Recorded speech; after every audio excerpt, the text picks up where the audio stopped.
Good evening, and how are you, faithful? CaptNiner coming to you with your Captain. Wait, that's the wrong show. CaptNiner coming to you this evening with the week in review show, not the Captain and Coffee show. Sorry, saying that one so much, got my shows mixed up. We're here with the NinerFaithful.radio week in review show. Unknown if TJ is going to be showing up this week with the stuff he's got going on, so we will see what's going on with him. But whether or not, we'll figure that out here shortly. And then let me pull up his stuff real quick so I can pull up I hit the wrong button. Oh, it's only giving me options to my folder. What in the world is going on? All right, since we don't know where my folder is now because we switched over plans, so now everything's off. So, we'll be right back. Founded and backed by the GOAT himself. That's definitely not it either. Anderson up quickly. 49ers getting a late substitute. Anderson puts the man in motion. Again dips to Johnson, and he gets down close. Looks like he's about a half-yard short. Ball inside the one. Weiss has just set a Super Bowl record with 12 catches. He's in motion.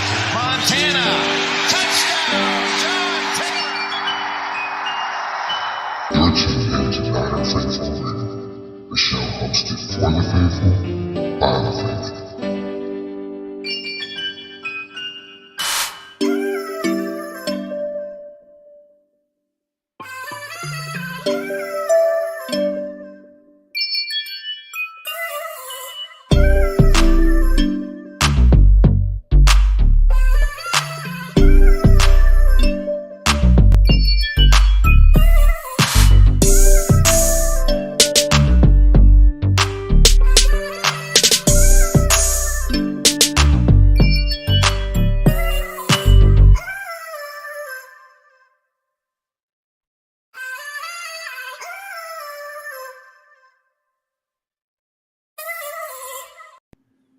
And we are back, faithful. Once again, we are talking about the 49ers taking on the Cleveland Browns this week. They are currently 3-8, and where are they at in the standings right now? Let's see real quick. I think they are pretty much at the bottom of everything. See, that tag is supposed to be on the other side. This is being really weird tonight. I don't know why everything's changing. Yeah, they are 3-8.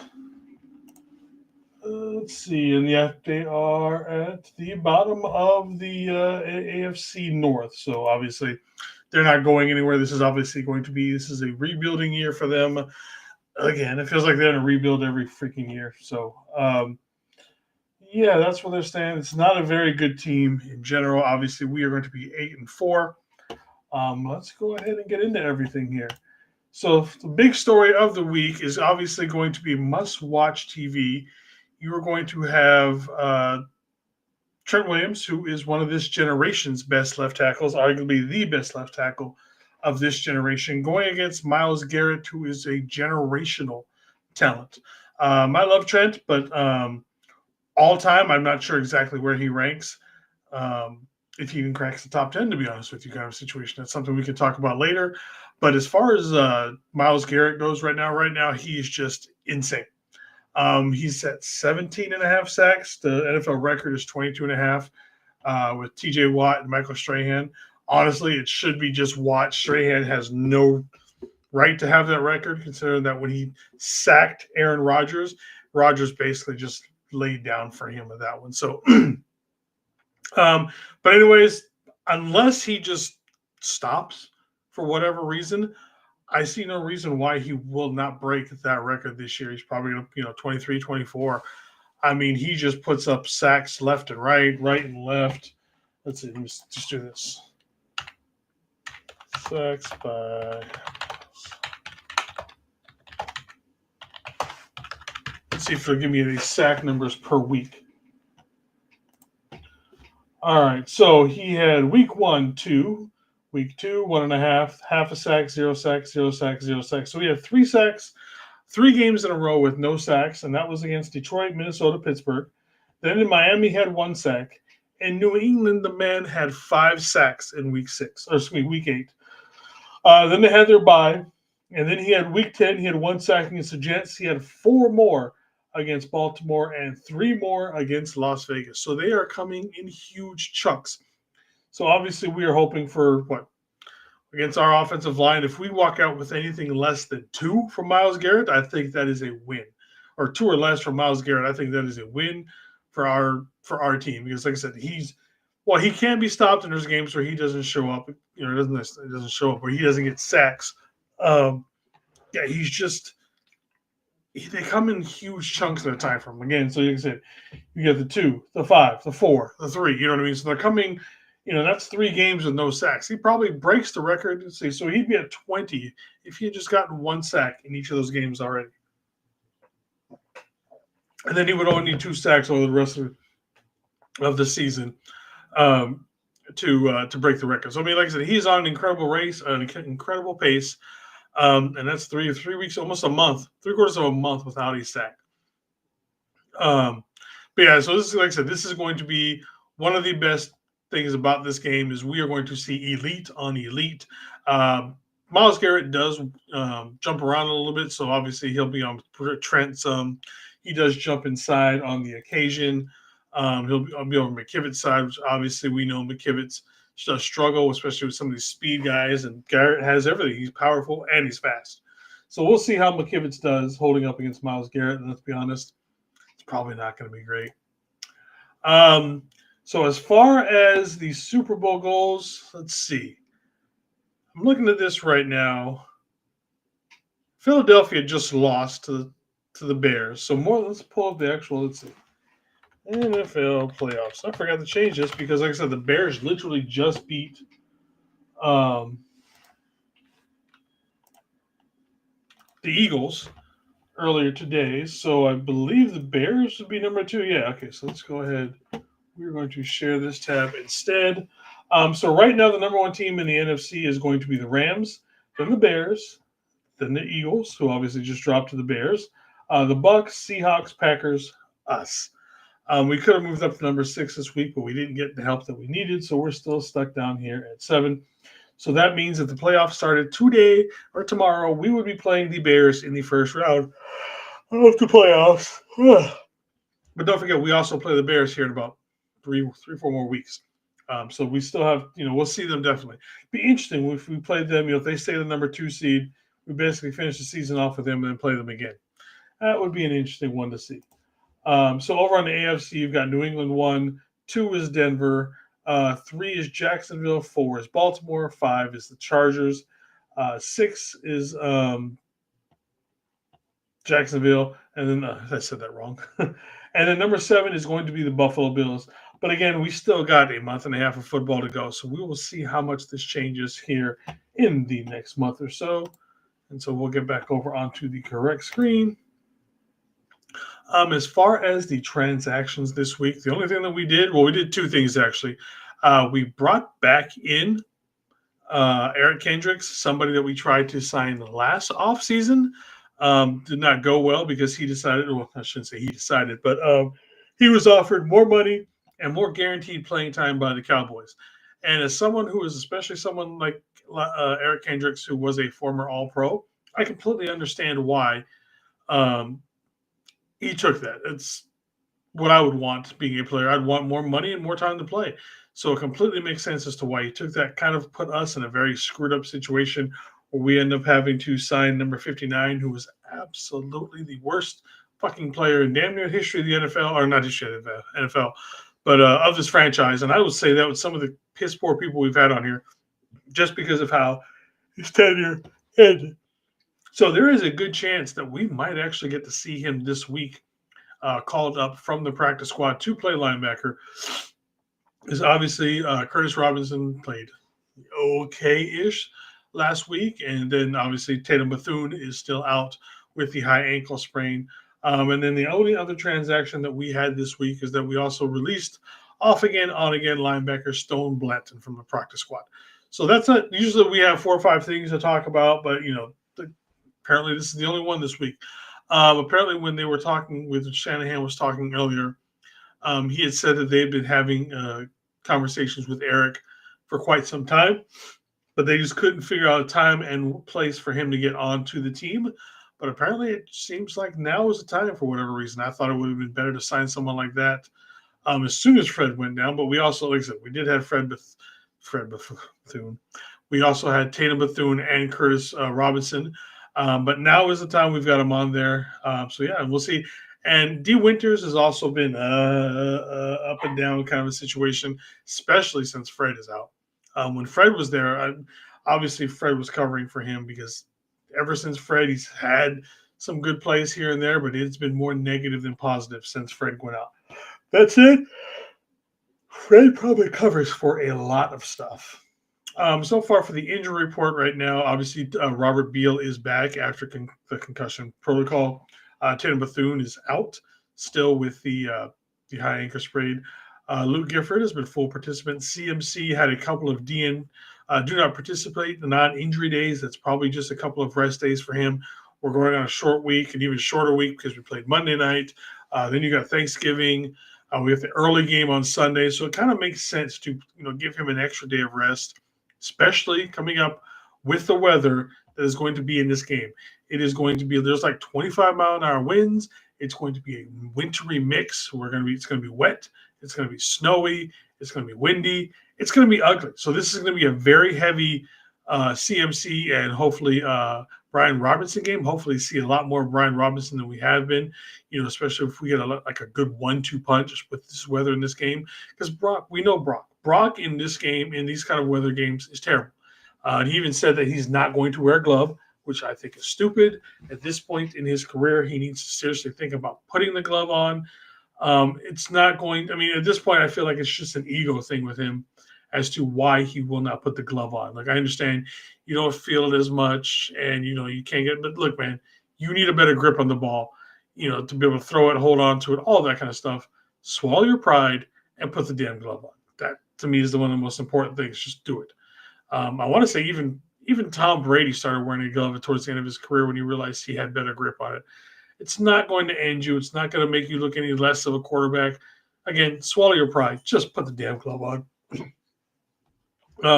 Obviously, Sam Okawanu is also still out. Ricky Pearsall had the one day did not practice, but had 2 full participations. Eddie P, not going to be there for probably another week or so. Probably I would expect Eddie P not back until after the bye week. We also had Dominic Pooney and Brock Purdy on here. Both were full participants all 3 days. And then Trent Williams took his typical vet day off, but nothing unusual other than that. So obviously we've got Bethune, Okawanu, and Eddie P who are definitely out. And we'll see who else misses the game due to being inactive come here Sunday morning. For the Browns, they've pretty much got their full schedule off. The only people that are going to be out right now is Brendan Bates, their tight end, Aiden Harrington, one of the defensive ends, and Alex Wright. One of the big ones for them that is going to be back is going to be David Njoku, the tight end on there. Really amazing guy, tight end. Let's see, the 49ers have struggled in multiple tight end sets. So we'll see how much we get to see of Njoku and Harold Fandon, who I was a huge fan of coming back from Bowling Green in this year's draft. So, see if they deploy that 2-man or 2 to 3-man tight end set here on Sunday. But otherwise, they've pretty much got everybody back. They're ready to go. But again, at 3-8, yeah. All right, so let's talk about Stefan Stefanski. He is 43-52, 1-2 in the playoffs. Coach of the year in 2020 and 2023. Don't know why. I get 2020, but I'm not sure why he was coach of the year in 2023.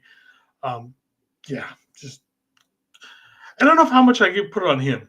At this point, I just say, if the Browns came to me right now and they're like, Captain, we want you to coach the Browns, I'd probably tell them no. Just because it's just such a bad franchise, and it's like everything that they do is wrong.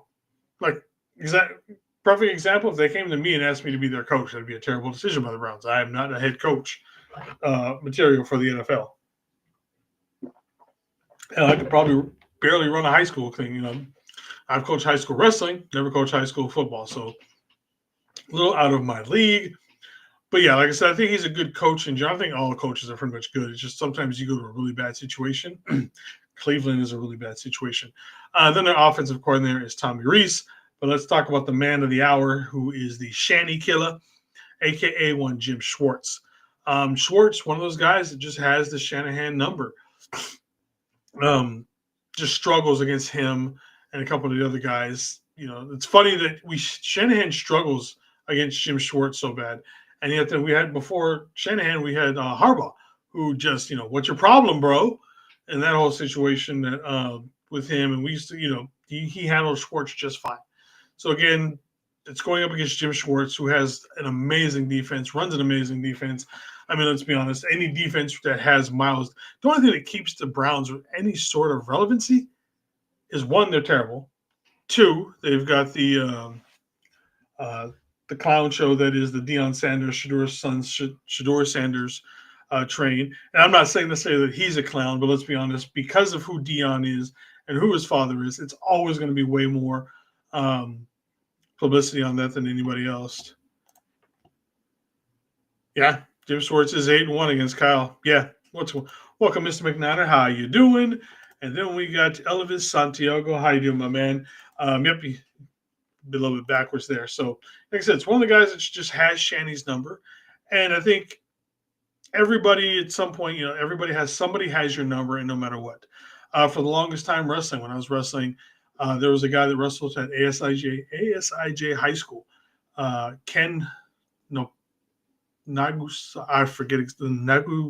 Nagujima, I believe is what his name was. He was a Japanese national. I lost to him 7 times in a row before I finally beat him. And then what the thing was is that he wasn't actually that good of a wrestler. He just struggled against me, or I just struggled against him because, I didn't beat him until my junior year. But I was, my freshman year, I went 26-4. My sophomore year, I went 31-8. And half my losses each year were to him. And then, like I said, I finally beat him in the first match in my junior year. But it's just it's crazy to think that someone out there, for whatever reason, whether they just know you a little bit better, they just have your number. So, what, Jim Schwartz just has that on there. Shedeur Sanders is still a rookie quarterback. Yeah, he is, and he's still not a great. I don't think Shedeur Sanders is that great, honestly. I thought he was a 3rd-round draft pick, talent-wise, and that's not an insult to him, but I just thought that, you know what I mean? He was great when him and his dad were in, what's the first place they were stopped at? I forget the first college they were at. They were average at Colorado. They didn't beat anybody great. He struggled in big games. And he struggled right now. He was 209 yards last year, less than 50% passing, 60-plus yards came on one throw. He hasn't been great. He was 4 of 16 the week before when he came in against the Bills, I believe is who they were playing. So it's not like he's burning up the league or anything like that. So, yeah. But speaking of that, may the Schwartz be with you. Yes, going back to some old school I was just talking about that movie the other day. Spaceballs. May the Schwartz be with you. Or my personal favorite, so I see your Schwartz is as big as mine, by Lord Helmet. So obviously this offense right now is going to be led by Harold Fannin, Shedeur Sanders, we just talked about. And, I can't. And now their running back is Oja Jinku. Why do I struggle with these guys' names sometimes? What's his name? I just had it earlier, and I told myself I didn't even say it here. Judkins. It's not even a hard name that I was struggling with. Quinshon Judkins. So, I mean, that's where their offense is going to go through. Obviously, Njoku should still be up there as well. But, yeah, they're not great. Points per game, they are 29th. Total offense, they're dead last. Passing yards, second to dead last. Rushing, 28th. Time of possession, 20th, and that's just probably because they're throwing it soon. Let's see. We got Elvis over here. My concern is Purdy plays terrible in bad weather, and that's going to be the difference. Yeah, like I said during the opening part of this, the weather's going to be shitty. It's going to be 30 to 35 degrees. The wind is going to be 20 to 25. You're going to get a wintry mix, so you're going to get some snow, some rain. And I've also seen conflicting reports that, it's not going to, where the game is barely, all of it's going to come before the game and it's going to stop at the game. I've seen other weather reports where it's going to hit smack dab in the middle of the game. Then it's going to hit at halftime. So it's kind of all over the place. So we're in for a treat when it comes to that. So I don't expect much from their defense, but then or from their offense, excuse me. I expect to basically kind of look like the Panthers did last week. You're probably going to be able to move the ball. We know how this defense is. Our defense is not going to shut them down by any means.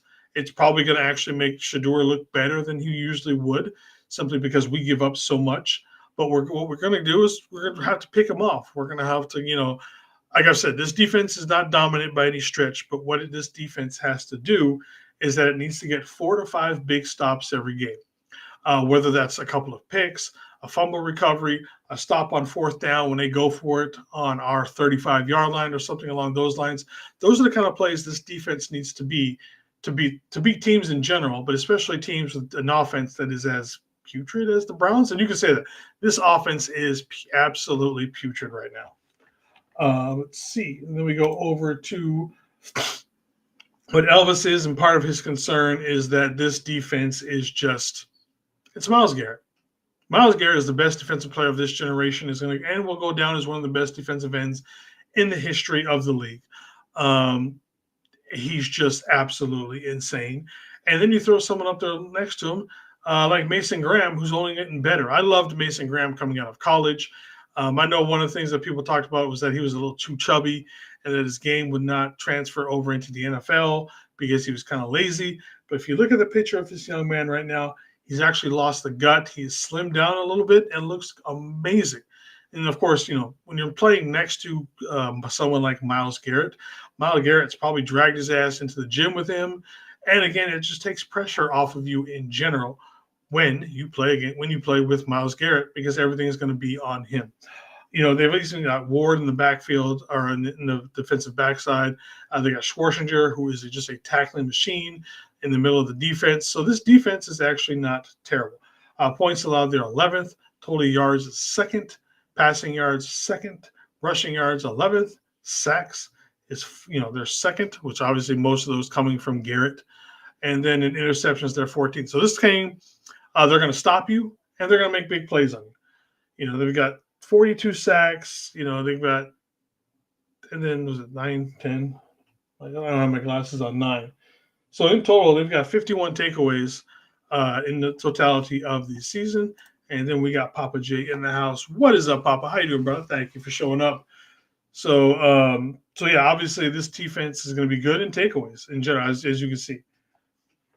All right.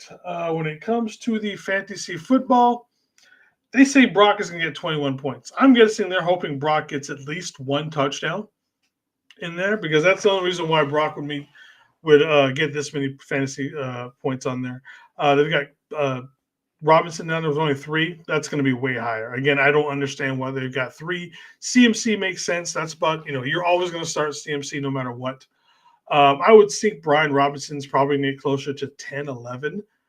Well, yes, Elvis. They are damn good on defense. They've got great takeaways and everything else. Like I said, they're sacking people left and right. They're picking people off. Again, this defense is good.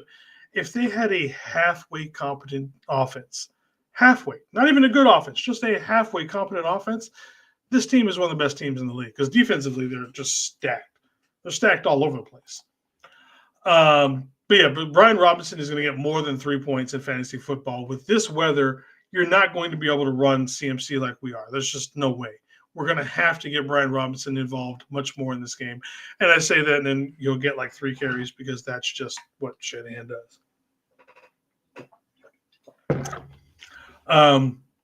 Kittle with 13 sounds about right, because I see a lot of stuff for Brock that's going to be short. Hence CMC, 23 points. He's going to catch a lot of short stuff. Same thing with Kittle. And then I can see a lot of possible quick throws to Jennings and Pearsall, hence the reason where they're getting their numbers from as well. So the only people I would start on the Niners, if you're in fantasy football, would be Kittle and CMC. Otherwise, I would start Purdy if you were in a 2-quarterback league, and maybe Jennings as like a 4th quarterback if you have one of those huge, fantasy football leagues where you've got like 4 flex players or something like that. Otherwise, I don't think I really would start anybody, because, like I said, it's just not worth it. As far as the fantasy football goes, they've only got 12 points for Shedeur. Judkins, the running back, maybe I could see him. We give up a lot of runs. a lot of yards on the ground. And if it's going to be a game that's predicted to be where, there's not going to be much running, I could see him scoring some points simply because you hand the ball off 45 times or something to somebody, they're bound to break one or two to get some good points. So I wouldn't be surprised if Judkins got upwards of like 18 to 19, possibly even 20, just because of, You like that one, did you, Papa? I was wondering how many people were going to figure that one out. But yeah, so like I said, I wouldn't be surprised if, he scores a touchdown and has 115 yards just because they're going to hand it off to him. If you've got 25, 30-mile-an-hour winds, you're not going to be throwing it as much as you usually do. So I would not be surprised if they're just handoff. So who is their backup running back? Let's see. They've got Quinshon Judkins and then Jerome Ford, who obviously used to be there, but he was pretty good. And then Raheem Sanders. All right. And then as far as betting goes right now, the over-under is on 36.5. I'm going to take the under, again, because of the weather conditions. It's going to be shitty. So don't be surprised if, it's just not. I wouldn't be surprised if this is a 17-10 game kind of a situation, or 17-14, 20-10, something like that, just because, again, the weather is absolutely horrible. The Niners are favored by 4.5. Again, I'll take both of those. Or excuse me, I would take the under at 36.5, and then I would take the Niners and the 4.5. George Kittle, 2 touchdowns. And again, by the way, if you have to put money on this game, go ahead. Otherwise, don't put money on this game.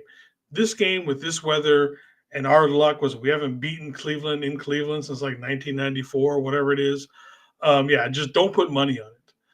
Christian McCaffrey, receiving yards over 60. Yeah, I can see that. Again, just a quick out. And you know how CMC is. He makes one guy miss and he's got 30 yards. So, again, I could see that one. That was not too bad.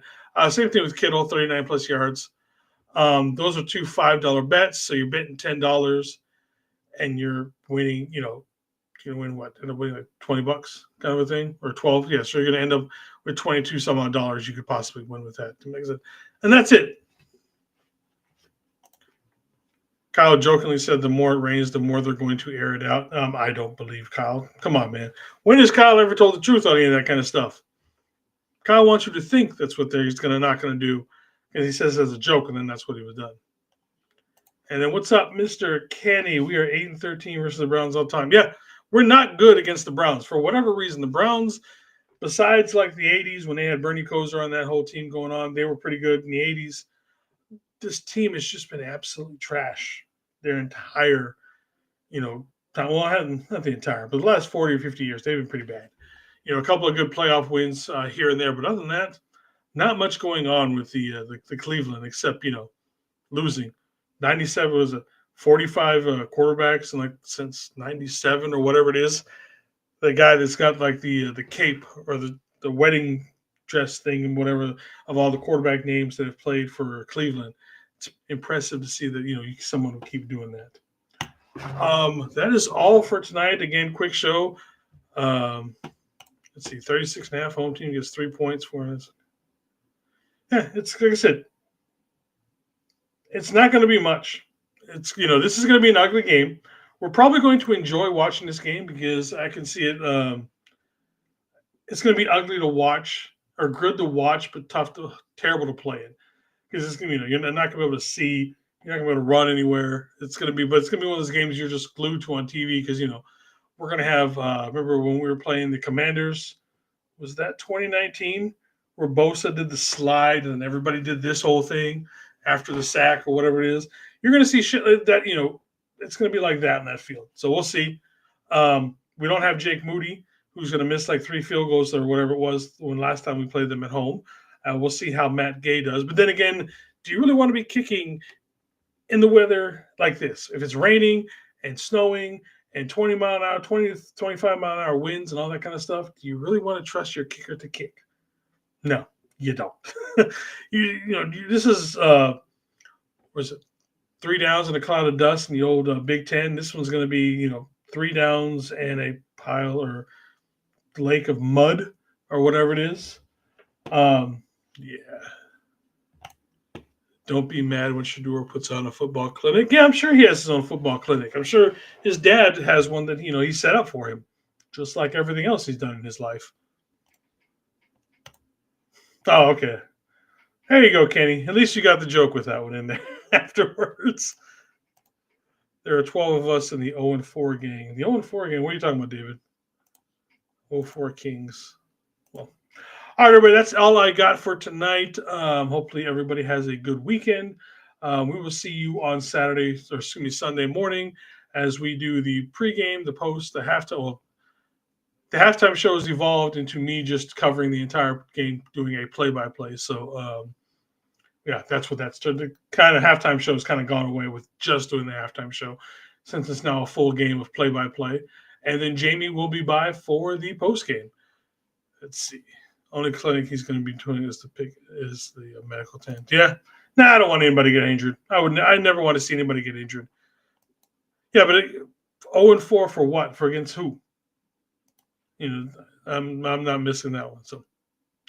All right, everybody, you are welcome, Elvis. Hopefully see you around and everything. Again, so we'll see you guys Sunday morning.